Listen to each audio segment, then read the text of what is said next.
Gear up, Scooter fam. Today I'm going to talk about my 5 top considerations for my next scooter purchase.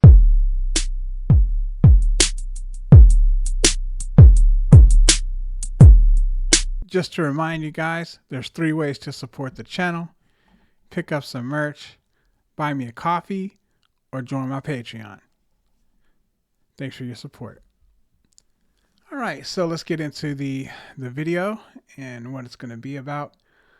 What I'm going to do, like I said, I got these are my top picks right now. These would be my top consideration if I were purchasing right now. I'm not purchasing right now, but I may somewhat in the near future. I don't have a specific timeline, but I may very well make a purchase. And so I, looking at what's available right now, it has to be available, and so forth. Then I will decide which scooter I want to go with.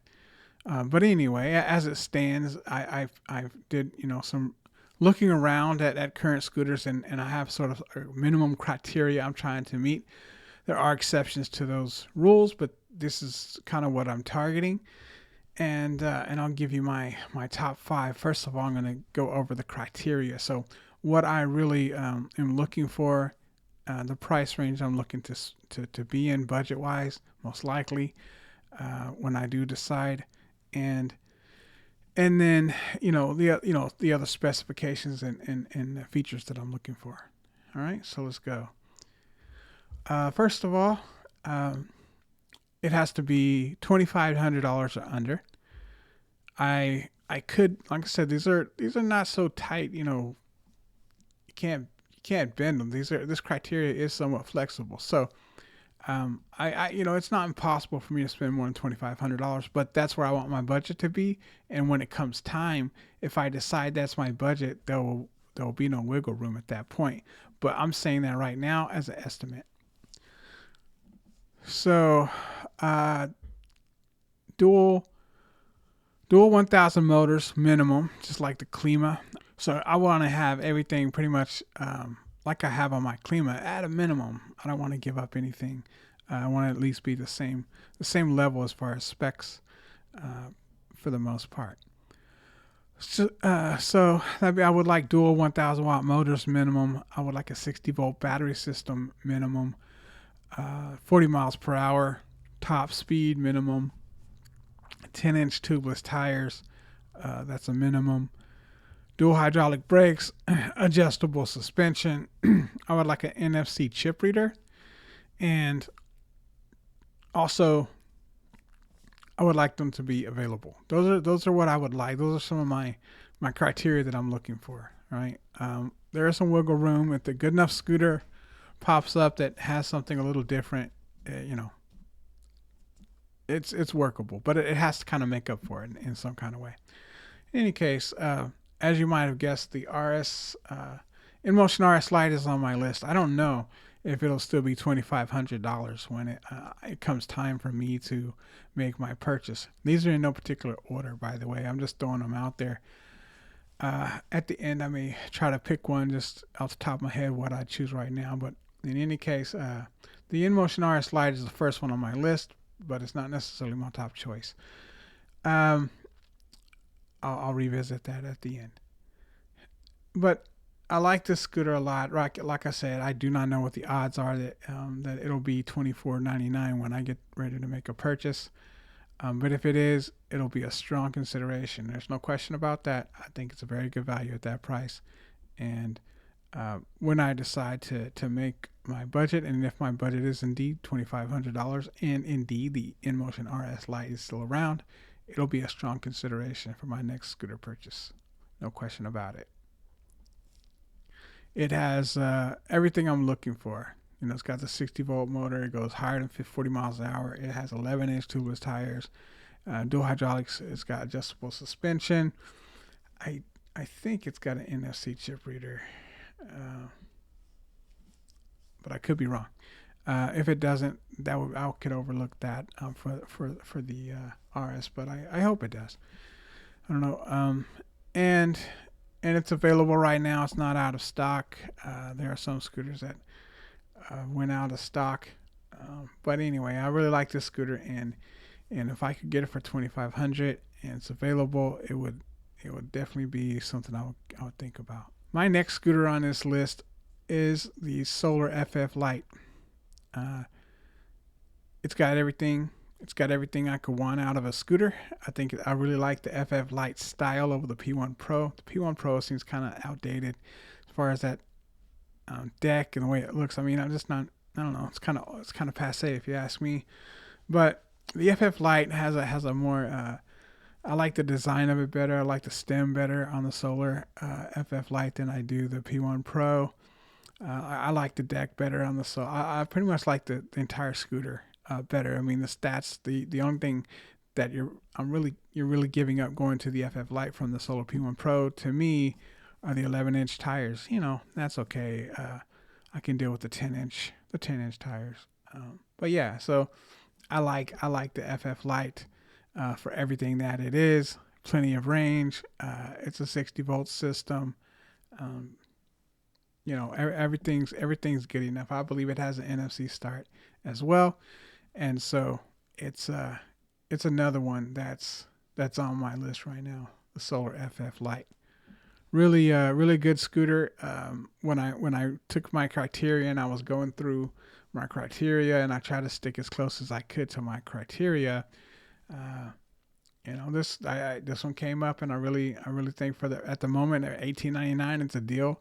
You can get 12% off, so I know that's probably not going to last. I still find it to be a deal at $18.99, and if it comes down to it, when I'm making my purchase, this scooter will likely be $18.99 or hopefully less with 12% off. But I'll see what kind of codes or anything I can find at the time.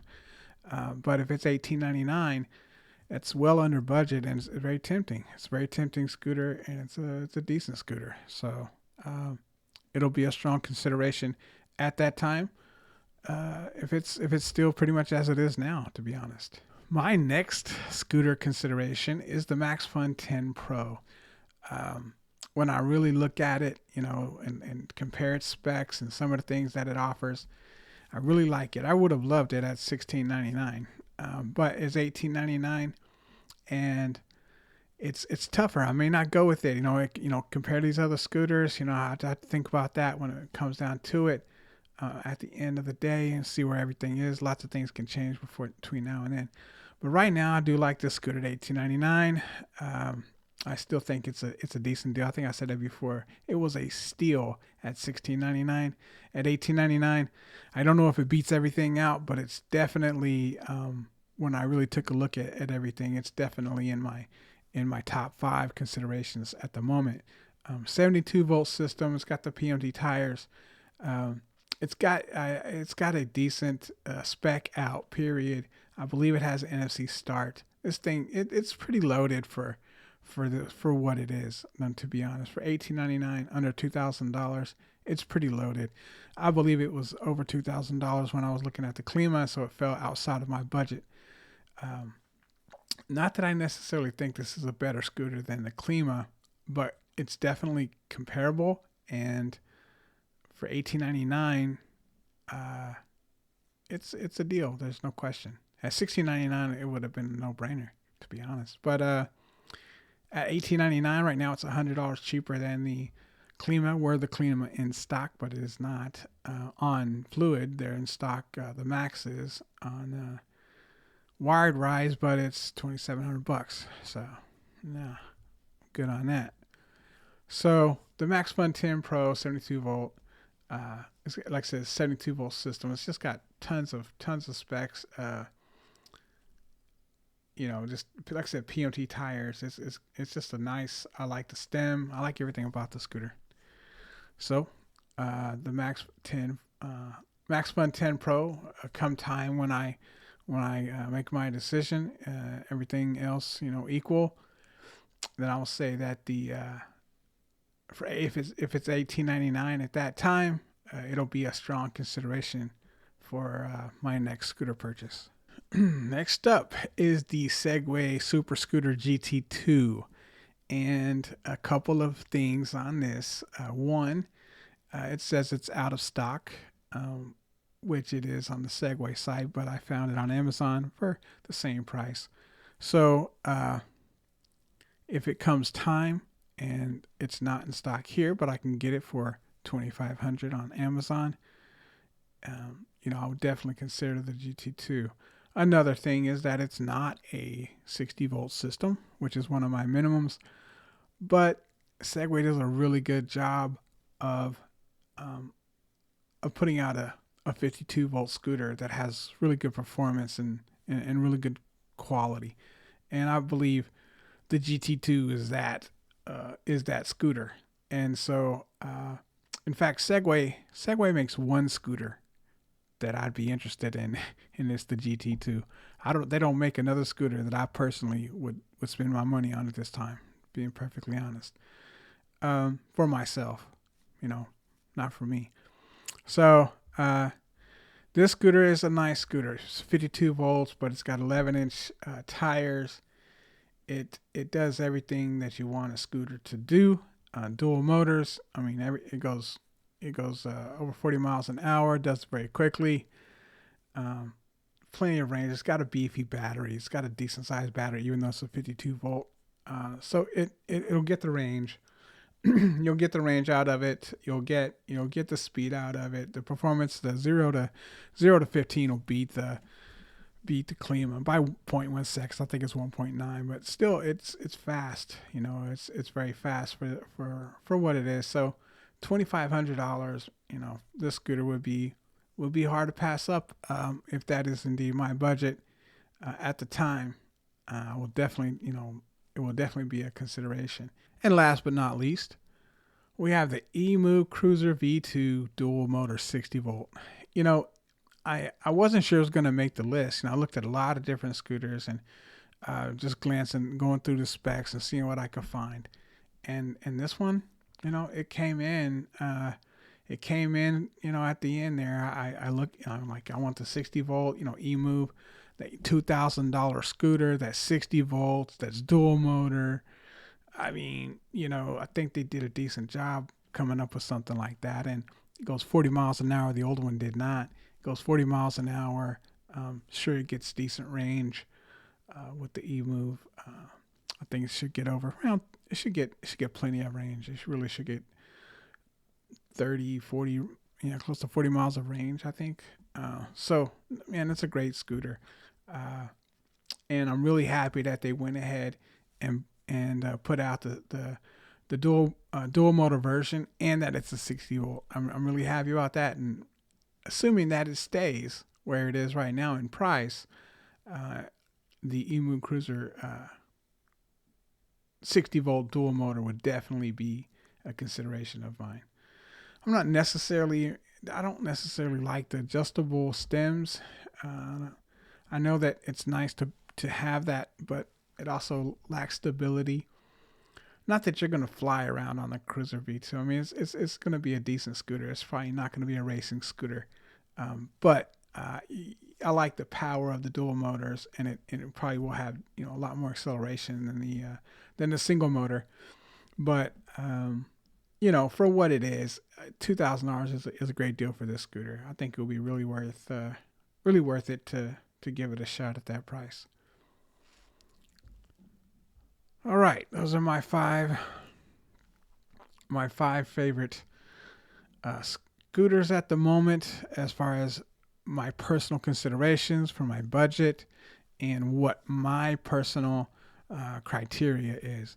A lot of scooters I look at, I kind of put them together by their price, and I go over the specs, and I decide which ones I like better than the others.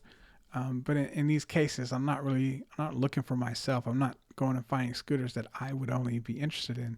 These are scooters that I am interested in, that are around the budget that I am looking for right now.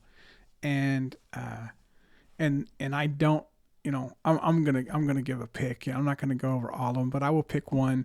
If I had to pick one, for my if I were making the decision right now, and I was ready to put my money down, I'm going to go with the Emotion RS Lite.